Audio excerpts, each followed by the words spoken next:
will happen someday. When they say don't do, and we're not doing it, we are going to do it more carefully, more, so that nobody. Yes. Where the patient, let's say, has been vomiting, and stooling and needs an emergency intervention. Okay, in the case of the patient can't keep anything down and you need to administer something. So in that case, what do? The patient's stomach might actually be eventually empty. Okay, a patient's stomach is empty. All these intravenous fluids are very useful. They don't have to eat to take intravenous fluid. But these other drugs, the chemicals, whether it is metoclopramide and all of that, if you're going to give those drugs, make them very slowly. And I've come to find out that if you dilute out your injections for IV, it's a lot better. I do a lot of dilutions. If I just draw ceftriaxone, for instance, I don't put just 5 ml. I make sure it's up to 8 mils. 8 mils into your ceftriaxone is a lot better for IV than to the smaller the more concentrated and the more reactions can be provoked. So dilute out your, so you're still delivering the entire amount into the body, but making it to be very strong as it were, or so concentrated, is not the best. So dilute it out. If possible, 8, 9, 10 mils. Just exhibit some very real effect or side effect in the I had a case when I was when I fixed a metro infusion for a certain lady who has been stolen over the night. At some point, she was beginning to be very uncomfortable. She was having tightening of the chest. And this person is not a known patient of being asthmatic or having any of the airways issues. But I just discovered the woman was becoming restless. And I said, Madam, are you okay? She said she started tightening of the chest and all that. And we have to discontinue. Then I think discovered that she was becoming uncomfortable. So after discontinuing? Yes. So we now gave her. And you didn't finish one? No. So we have to give her a cortisone injection. After a while, she subsided. So one of the very first questions I asked her was, has she ever taken a tablet? She said yes, she do. But I could not just attribute it to whatever it is. But I noticed after a while she stabilized and afterwards I have to place some Colossil and all that. So I gave her a call afterwards how she feels. She said it's still and stuff. But I could not attribute what that tightening of the chest was all about and all that. So I don't know. Metronidazole is a 5-nitroimidazole product. I've not had any experience of someone reacting to it before. But we still have 1 out of 10,000 that react in some unusual ways to some injections. That is why, well, I want to be sure it wasn't too fast. What's there? How many drops per? 2 drops. 2 is still fast. So I need to make it you can, when somebody's saying tightness or whatever like that, it's good to discontinue. Okay? Then the hydrocortisone you gave is just perfect. Hydrocortisone, adrenaline, these are injections that you should have around if you want to do IV. Always have it around. Even as pharmacists, as we move around, you can even keep a little, like in my car, I have a first aid box in my car. The other issue with streptomycin. Okay. When you are done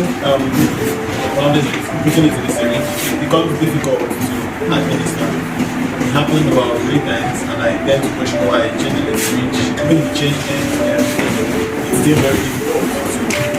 Okay. First, we have to get the constitution right.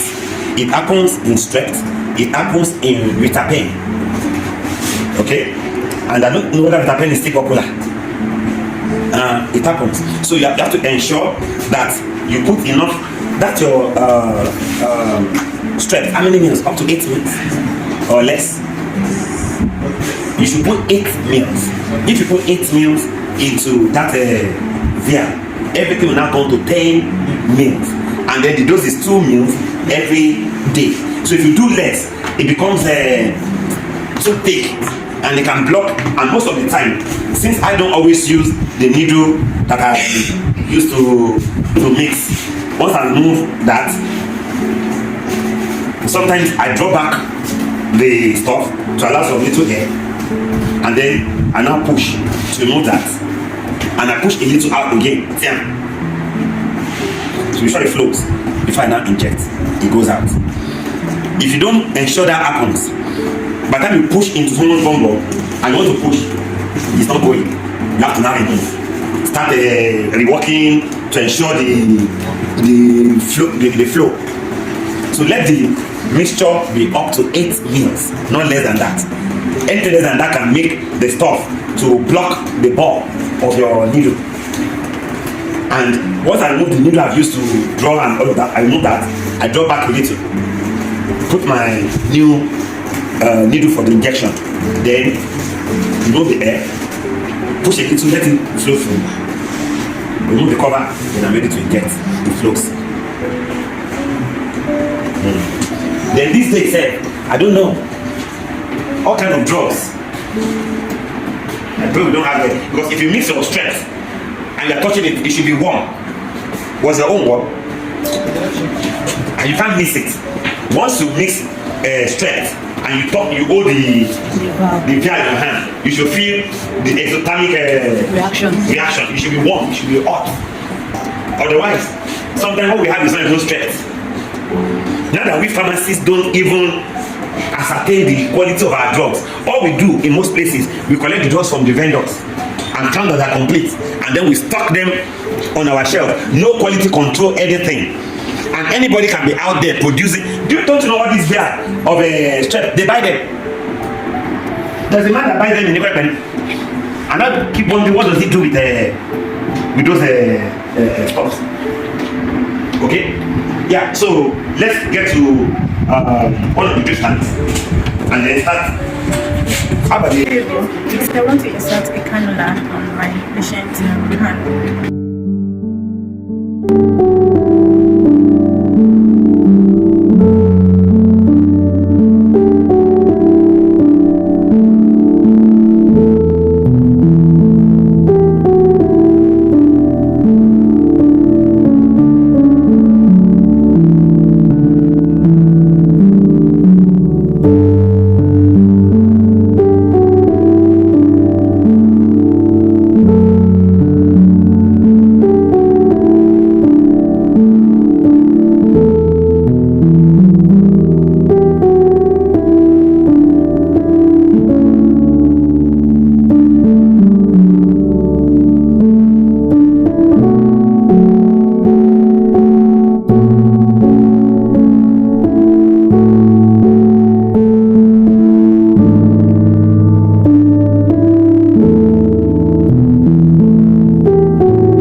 that there's room for improvement, and it was a good experience overall.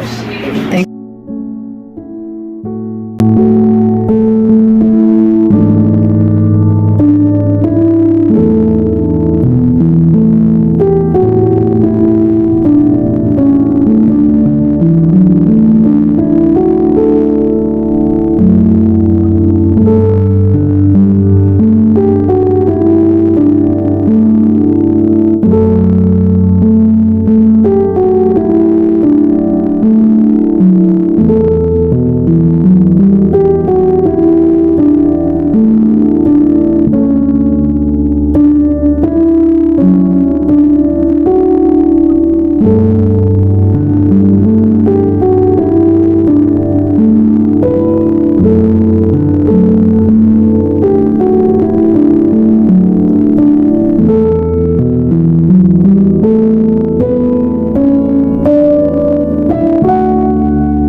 can't get cannula right, but thank you to Nurse Maria for sacrificing herself again and then practicing like what am I trying to share? If you learn these things now and you just go back and sleep and you don't practice, you will forget. I have practiced and given as many injections as many vaccines as many trips and like you said, I've gotten my money back. I'm not going to even deny it. So it's one thing to have the knowledge, another thing to keep practicing, another thing to keep doing it until you get it right. And then I must say, these things he's saying are not jokes. Bioscird is really a group that if you have interest in research, you should join. When I got my first paper published in World Journal of AIDS in 2020, I remember I shared it with him and he was like, wow, that's a really nice one. And when I chose my project topic in pharmacoeconomics, I also shared it with him. You know, there are some things about research that it's only when you're inside that you know. You cannot just expect to stay outside and eat the goodies. So yes, please, if you want to register and be a part of Bioscird, Bioscird is that group that will support you. You're someone that has potentials, you have dreams, you have any skill. Bioscird will support you. Can you make hair? Can you make shoes? The person making our t-shirt is actually a student, one of us.